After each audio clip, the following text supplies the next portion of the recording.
Hey guys, welcome to Eye of the Watchers podcast, where we give you all the information you need to get hyped about League of Legends Esports. And I'm your host, Sam, aka Just Casual, here with my co-host, Manny, aka Manster. Hello, everyone. How's it going, Manny? You doing well? Yeah, doing A-okay. A-okay. Are you excited about today's topic? I am super excited about today's topic. With that, the topic we're going to be talking about is scouting grounds. It's probably the least talked about or covered thing that Riot does. And we're going to discuss what it is, why it's important, and if it's even worth watching. So let's start off with this. What is scouting grounds, Manny? Well, scouting grounds is where Riot decides to pick the top 20 players from the region, from NA. Top 4 for each role, and they use the ladder to check that out. They had to do some substitutions this year, but after that they put them into 4 different teams, which is the 4 different dragons: Ocean, Earth, or Ocean, Mountain, Infernal, and Cloud, and they are each coached by a different team. This year 4 teams were CLG, C9, TSM, and Optic Gaming. Which is, an interesting thing. I'm not sure exactly how they were chosen, but those were the 4 teams, and they had coaches, from those teams or players that coached for those teams. So. Yeah, they have a lot of support staff. Like, it's not exactly the coach. Like, I think TSM's coach, quote unquote coach representative, was Mike Young. Yeah, which is pretty cool. Yeah, I mean, I know Parth was still there and was still involved, but like the actual coach was Mike Young. Yeah, I think they have players like maybe helping with position coaching as well and things like that. Yeah, it's really cool to see Optic involved, as they're a brand new NA LCS franchise organization. So that's neat to see them being involved. Yeah, no, for sure. I mean, and this is not to say that the other orgs didn't do anything, because we'll get into more detail. But at the end of this, showcase, there was a draft, the first ever draft for the NA LCS. We'll talk about it more in detail in a bit, but I think it was very interesting to see. That one of these teams actually was part of like the coaching and everything, and it hopefully showcases that like their mentality is good, good enough. Because I think if you look at CLG, if you look at C9, and if you look at TSM, they're already like brand names in the NALCS, and they have some of the best coaching staff in the NALCS. So I think that Optic also standing their ground with them was really cool. It was really awesome. Hopefully we see more of that. Cool. So just going into how Scouting Ground works out, basically it's a really, really quick schedule.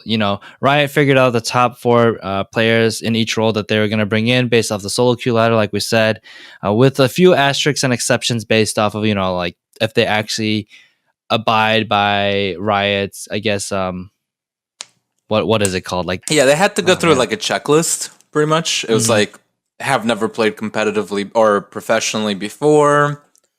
You're not under contract. You're over 17. There's something I think else. a few of those are off, because like there's a 16-year-old Nintendo X has played. Yeah, there's they have some criteria. Yeah, I don't know exactly the criteria. I know that and some people like would decline, right? Like some people were like, "Oh yeah, I don't want to go," and it's like, "Oh, okay, well, yeah." Or they weren't able to go, which happened. I think, and some of them just weren't allowed to go based off of like behavior, in-game behavior. I think they do a quick scan to make sure that they're not bringing in like someone toxic to the environment and stuff like that, which was also big news for like characters like Panzer Dragon and stuff like that. Yeah, exactly. But, okay, so they brought players in on Monday, and then they split up into teams and scrimmed. They weren't the finalized teams of the event, but they kept switching out players every game and stuff like that, just mismatching them and stuff. And they were scrimming all day long. Tuesdays, they went to 10-minute interviews with every single team. So that's a ton of interviews. Every player was interviewing with every single team. And then after that, the Drake teams that we talked about were actually drafting their 5 players that they were going to have on their team. So then Wednesday, Thursday, they pretty much practiced all day with those teams and went with their coaches and got all that advice and worked through games. And then Thursday night, and including Friday, they actually did a group stage tournament where it was a round robin best of 3 where every single team played against each other. And then on Saturday, based off of those rankings, those standings, they played a best of 3 for the third place team and a best of 3 for the first place position. So those games were actually live streamed and casted. If you look at the group stage games, they're released late and they're not casted. They're just pure spectator VODs. I tried watching them. They're really boring to watch without casting. I forgot how boring it can be to watch like spectated games and stuff like that. And then afterwards, they actually went into a draft, which is, I'm pretty sure that's new this year, right? Yeah, brand new. First time they've done this. I think again, it's kind of like to establish the franchise. Franchising. And to build a little bit of like legitimacy and structure to it, just how things work. But yeah, every NA LCS team was able to draft 1 player each in their roster, with a few caveats to that, which we'll talk about in a little bit. But yeah, Manny, do you want to break down how the drafting kind of works? Yeah, sure. Also, real quick before we do jump into that, I just wanted to say that I think like going back into like the side note for the watching and spectator, I kind of like I don't like that because yes, casting makes a lot of things, but I also like that. But we can go more into detail afterwards when we talk about like, is it worth it? Sure. All right, so the draft.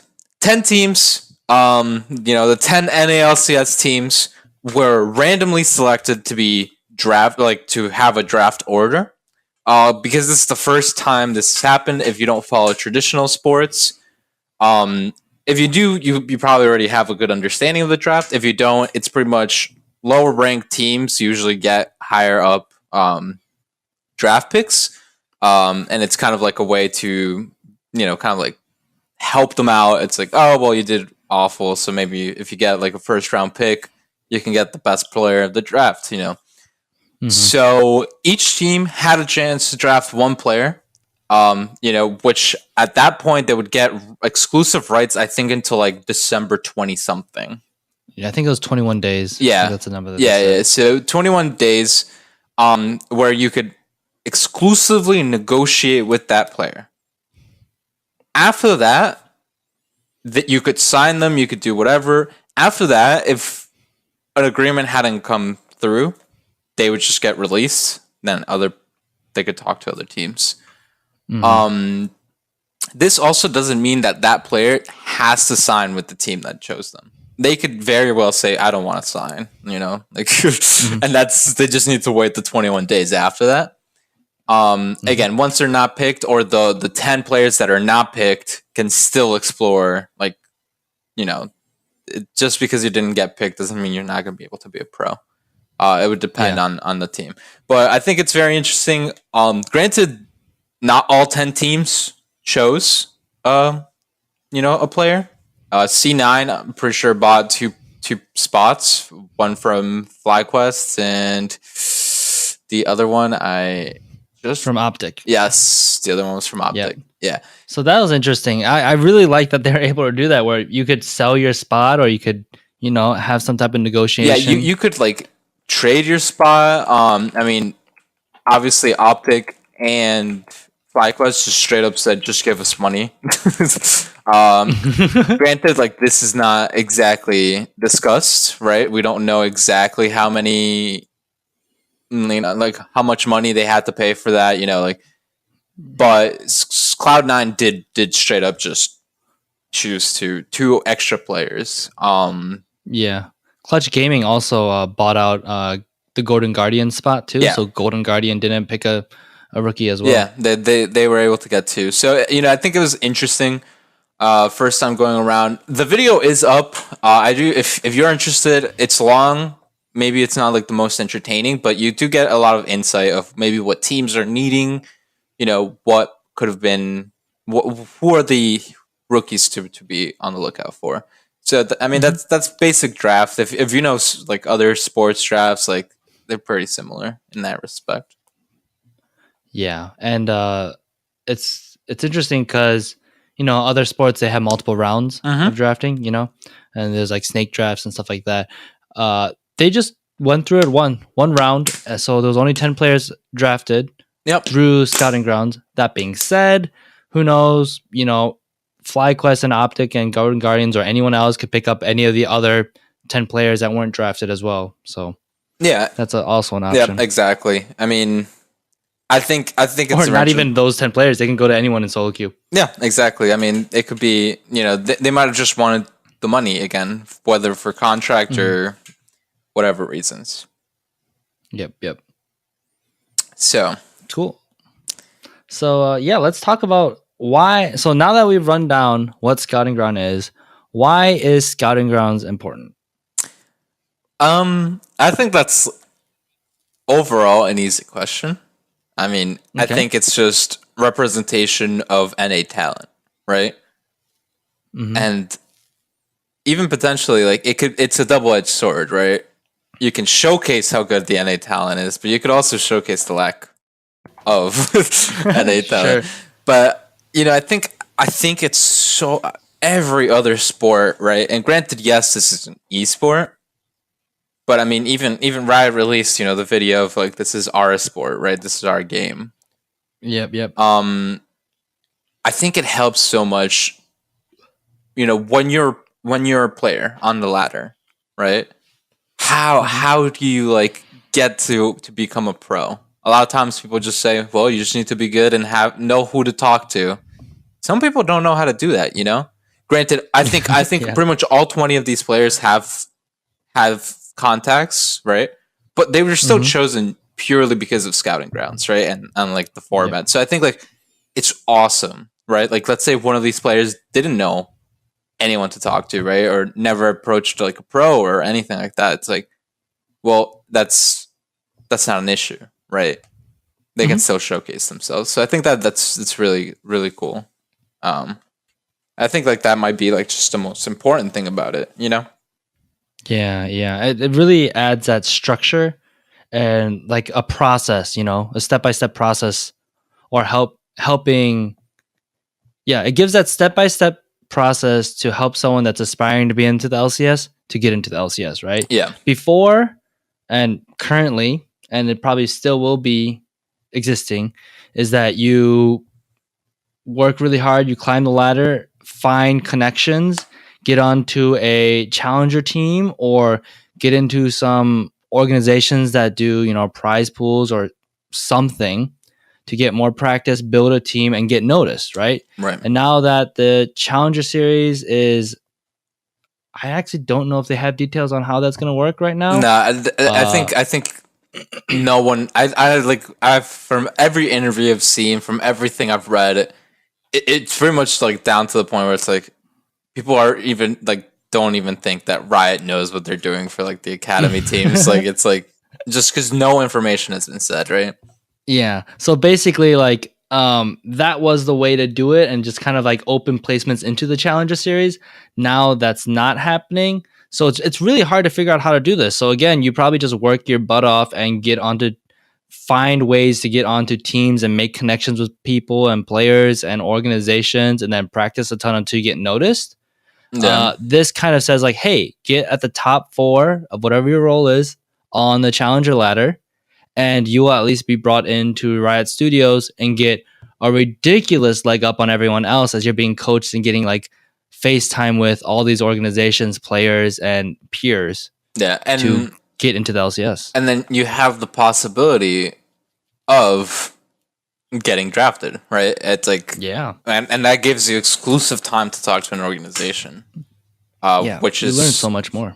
also like so much so valuable, in And every it's funny regard. because like you're a 16-year-old kid that was considering this, started working really hard. I got it. Like, how do you figure out how to do all this stuff, right? Like, you don't, and you don't go to your dad and mom to ask them like, how do I do this? Because, hey, you probably know more than them, and that's probably still nothing. We don't have really player unions really established yet.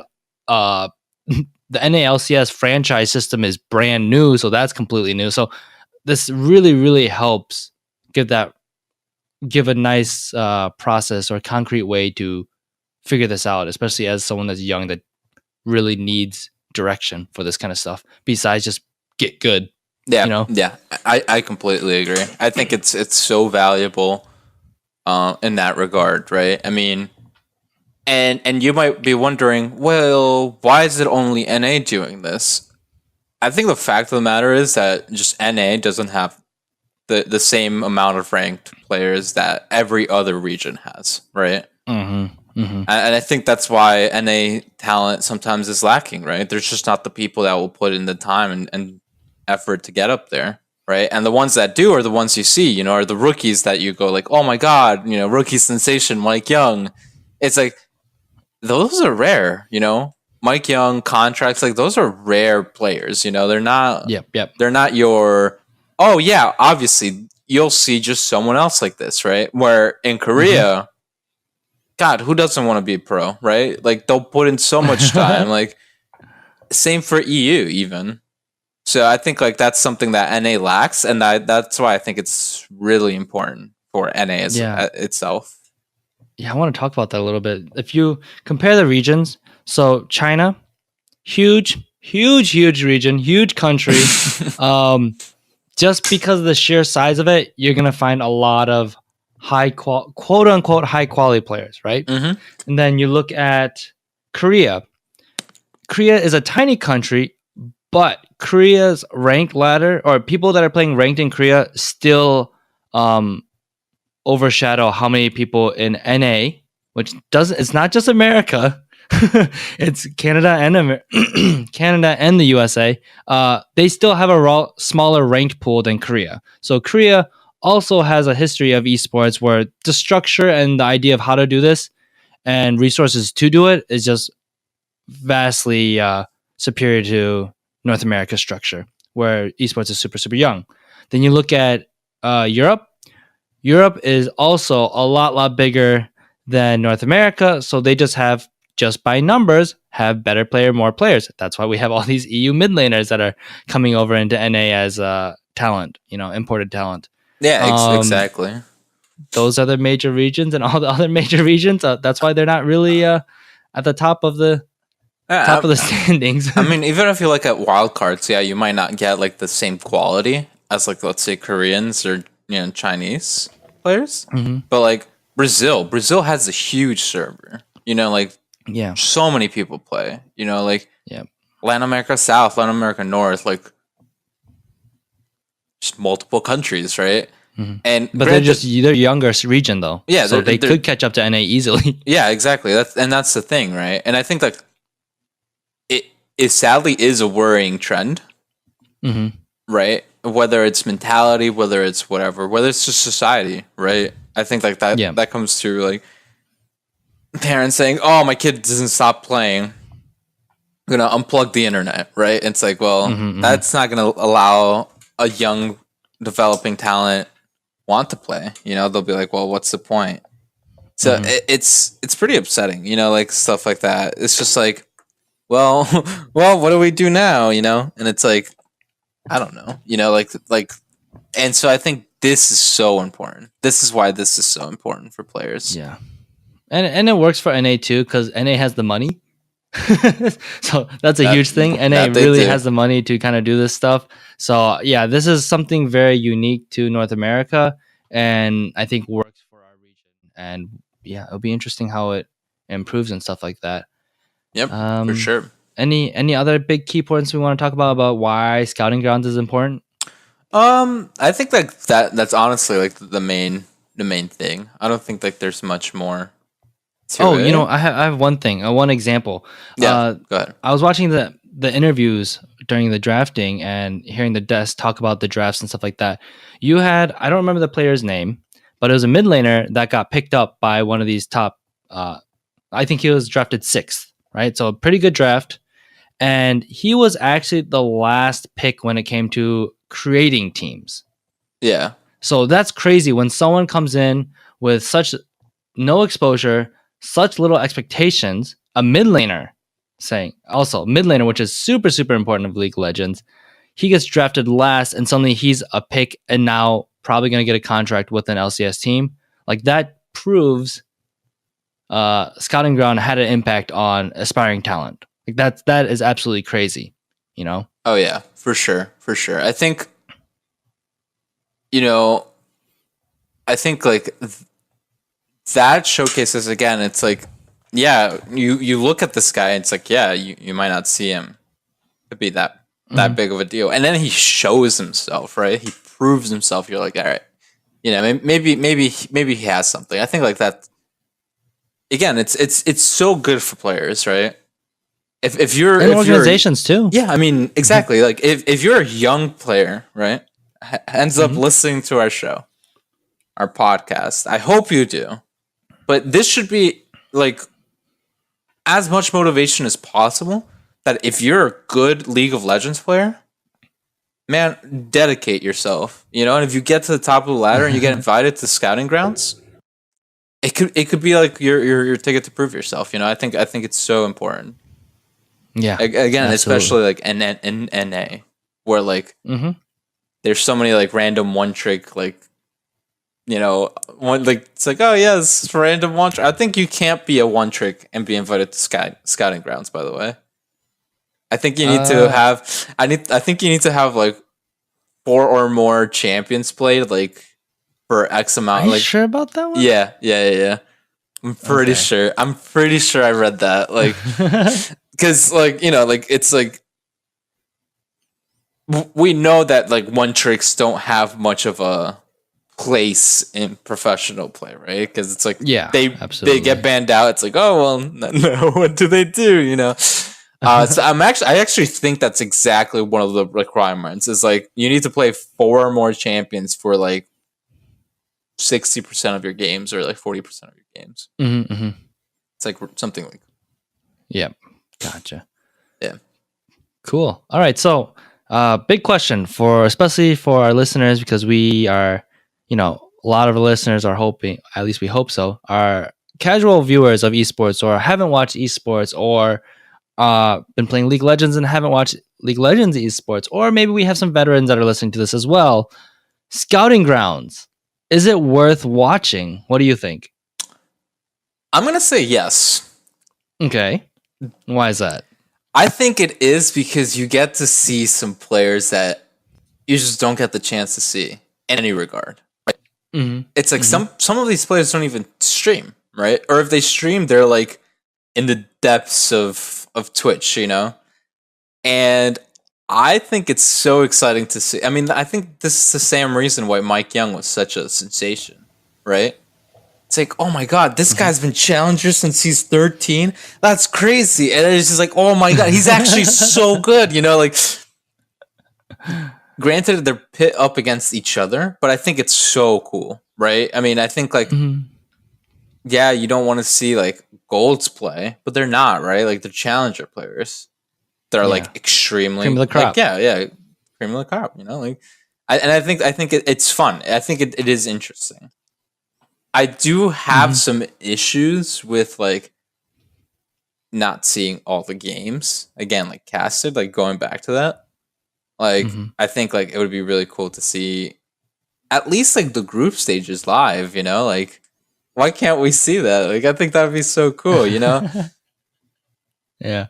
But yeah, I'll get into that a little more in our next section. Yes. But yeah, I think there's a lot of good reasons to watch it. You know, you mentioned the biggest one is like finding new players, especially if you're like a hipster that's like, oh yeah, I've been following Mike Young since he's been like 15. I'm a huge Mike Young fan, and now you're not a bandwagoning fan. You know, you could say that. You know, you could see players that are really, really good that don't show up for a year, or that jump right into like becoming like a random starter for Optic in week 3 after their jungler fails, or, you know, whatever. And you could be like, hey, yeah, I know that guy. I already have his jersey. Like, I was the first person to get his jersey and all that stuff. Like, that's always fun to brag about. Yeah, it's like, oh, dude, Nintendo? Nintendo Dude X? It's like, yeah, dude, that guy, monster. Yeah, he's my favorite. Yeah, you know, it's like...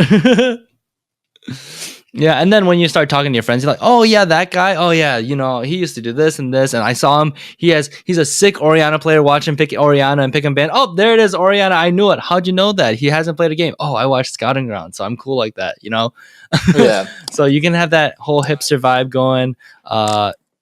Competitive hasn't been really prominent in the North American esports scene right now after Worlds. So this can kind of fill that itch if you have that, because again, the games are not the most coordinated. But that being said, you see some crazy plays, you see some big mistakes. That means you can have really swingy games that could be really, really exciting. The games that I watched were pretty exciting, and they got really close, even though one team had a good lead at a point. Stuff like that. yeah, there'd be a lot of throws. Yeah, exactly. But I think there are a good amount of reasons why you wouldn't watch this.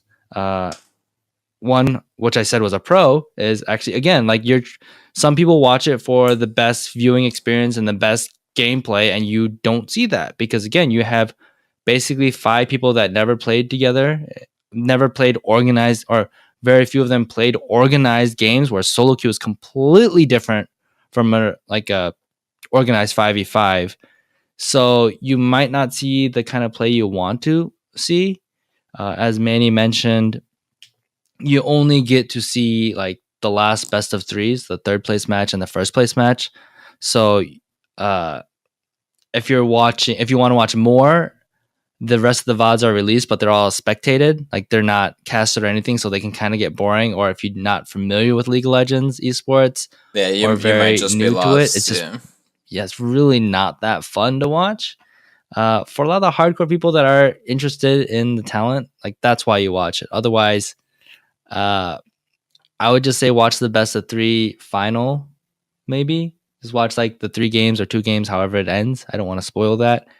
That's probably what 90% of you just want to watch, or 95% of you just want to watch. Yeah. So yeah, following the whole thing, I don't think it's really worth probably 12 hours of gameplay or something like that. Yeah, I mean, I think it also depends on like maybe one of your teams, right, is representing the team Drake, right? And it's like, oh, you want to see how Mike Young does by coaching, or you want to see how your org like puts these players up, right? Like, again, no spoilers, but Optic impressed me with how they handled their team, and it's like, does it give me necessarily like highest hopes of how they're gonna do in the NA LCS? Not really, but but faith. But there's something, right? Maybe you go one day, you go one year, and you go. It's like, oh my god, wait, it's only the 4 new teams. Who has the better coaching staff already? Who has like the better, like that stuff? Like you could just get like hints of, and I think that's really cool. And then also, if there's a player that I think some of these guys are streamers, so they have a presence. I mean, if Panzer Dragon made it in, like, I bet there'd be a ton of people watching him play. He would bring in numbers, Yeah. because he's one of the top YouTubers and streamers. So that's also really exciting if you know these names. I wasn't really that familiar with any of the names, but then again, I don't follow too many streamers or YouTubers that do that kind of stuff. Yeah. So I don't know. I knew some people, but it wasn't like it wasn't. Oh, I know exactly who this person is. I just knew like a couple people, which was like, it's always cool, but. And if you're someone like Manny, that's a coach for a college team, you're probably watching all the VODs, especially if you're in charge of recruitment, or if your college like supports that. Like if I was on RMU, what does RMU stand for? Oh my gosh, I'm blanking. What's our university? Holy moly. I'm just going to say yes. Oh, okay. Like if you're UC Irvine, yeah, there you go. California Irvine, that has like one of the top teams that actually has a budget behind them and has like a top performing team, or like British Columbia, I think, has a top university team. Like those are the guys that are probably watching all the VODs. Yeah, Maryville or RMU, which I can't remember. Oh my gosh, why am I not? I'm blanking out. But anyway, this is what you're watching the VODs because you're looking for that like 16-year-old that didn't get drafted, and you're like, hey, you want to go come to UCI and play for us and have a full scholarship because you're pretty good? Yeah. Or be like, oh, you know what? I actually heard because I talked to a few of the like CLG's coach that like that person was kind of a dick or like didn't work well with people, so I don't want them on my team. So like that's what this is really useful for, and that's a purpose of this, right? That's a purpose of scouting grounds. Yeah. And actually, let's transition into that. Like what we're hoping for the future of scouting grounds. I know you mentioned you wanted the VOD, like everything casted, like hype, like Yeah. So more hype around it. So I don't mind. So here I'll go into more detail for that topic. I actually would want for Riot to release more non-casted videos, even for their Oh, pro matches. But I would still want them to be casted. But I really like that they just release straight up videos. Why? If you're an inspiring shoutcaster, amazing, right? yes, yes, You yes. usually can't find, like, you would have to mute it and stuff, but if they just straight up release these videos, right? Mm-hmm. And then you can practice, I think it's fantastic. I think it's awesome because you can get immediately like a blanket of like 10 videos, right? Yep. Again, that maybe, yeah, that doesn't stop you because you're doing, but it's different when it is a cast, right? Because maybe you're talking about giving a point and then they switch the camera because the actual casters had been talking about something else and you don't even know, and it just seems like awkward. So I think like just spectator view, like directed camera on its own, like, yeah, you still might be like, I don't know why it switched, but whatever, right? I think it is cool for that aspect, right? It Yeah. can brew some awesome I'll talent. tell you this right now. If you search for it on YouTube, it's very hard to find a casted game. That being said, if you look for casted games for scouting grounds last year, you will see one person that's like has 10,000s of views, and that's our good old friend Blaster Boy, who I've worked Heck with some yeah. stuff. And I think they're planning. He with his organization Learning Five is planning on doing that for all the scouting grounds again, you know? Yeah. So yeah, if you're an aspiring shoutcaster, like this is a really good opportunity. Hint, hint. That's not a hint. That's like a slap in the face. Like Yeah, I do it. think I think straight up, if you want to, like, I actually didn't realize that they had released the videos until you told me, and I was like, oh, cool. I'll give those because I saw the finals and third place match, but I didn't see Mhm.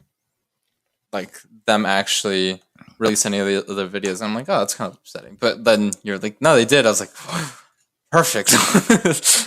you know. Nice. So I mean, it's just interesting. Granted, yes, it's crude, right? But you as a shoutcaster, what does every shoutcaster say? Just do it. Just get started. Yeah.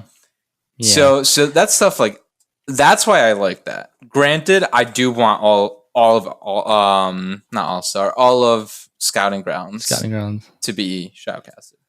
I Yeah, I I would think like I think to. it's a resource thing, right? Right. Right. It's like, and again, the emphasis is on scouting talent for the organizations and these players. So I kind of get that, and we don't know the decisions behind it. Maybe they are really short staffed. LCS is coming around the corner. So Right. maybe that's really important on their decision. Who knows? But Yeah. yeah, it I would be mean, great to cast it because people will watch it. You won't yeah. get like millions of views, but people will watch it, and you'll bring more. I mean, think about it. If you are someone in Masters sitting there that's been like, you're 15, you play a few games and you're good. You busted out tons of hours of games this season. You're really not playing much because Overwatch is really exciting and stuff like that. You're playing like a few games a day rather than like spending 6 hours playing a day.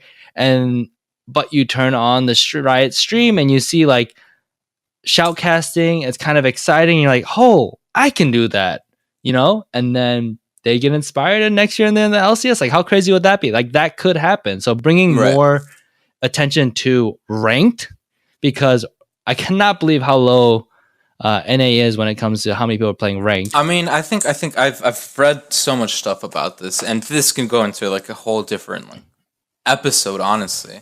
But like, it's like it's just sad, like the fact that like, for example, like not all pros are high ranked in a sense, right? Like you don't Yeah. see like all 50 pros, right?